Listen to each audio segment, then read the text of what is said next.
A'udhu billah minash shaitanir rajim. Bismillahir rahmanir rahim. Assalamu alaikum. Je cherche la protection de Dieu contre Satan, le diable, le lapidé, de par le nom de Dieu le tout clément et l'unique, le tout plein de miséricorde et de compatissance, que la paix soit sur vous.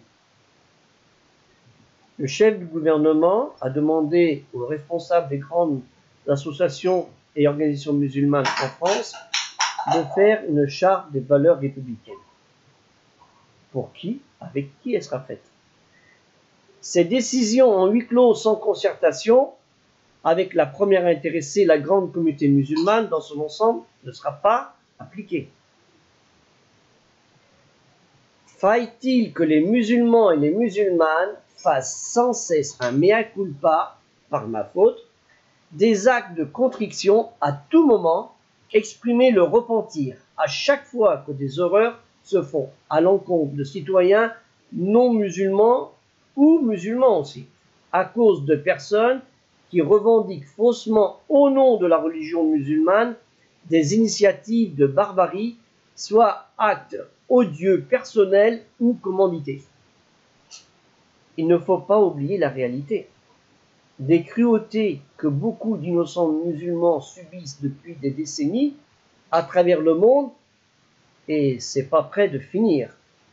La foi musulmane est malmenée et les musulmans sont devenus le bouc émissaire d'enjeux politico-économiques.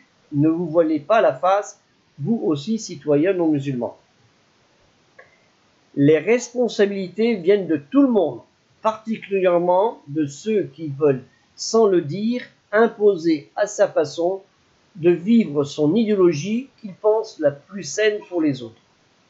Ça va dans tous les bords.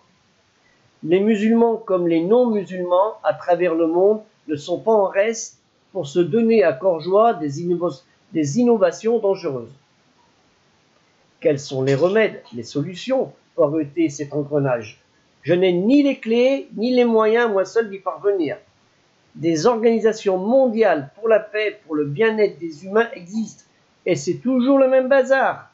À croire que les génocides d'humains de la planète elle-même, les crises successives depuis 70 ans, n'ont même pas ébranlé les grands de ce monde, toujours aussi imperméables à toute concession de partage de toute liberté réelle, d'argent et de profit, que les ressources terrestres nous procurent généreusement et que nous souillons sans indignité à pleine main, à plein pied et de pleines dents.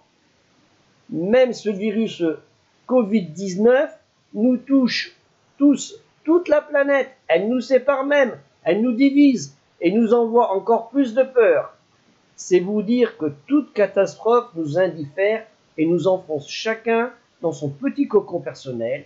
Nous sommes devenus esclaves de nos ingratitudes. La France n'en est pas en reste dans ce déclin sociétal, où à chaque moment d'élection, les revirements politiciens de responsables, voire d'autres de responsables d'organisations, voire même d'organisations musulmanes, ayant pignon sur rue, un jour contre, un jour pour la laïcité à la française, suivent comme les grandes marées le chemin de la honte, de l'intérêt personnel au dénuement de l'intérêt national, voire des musulmans français et résidents légaux aussi en France. À quand la vraie punition pour nous réveiller? Bonne journée.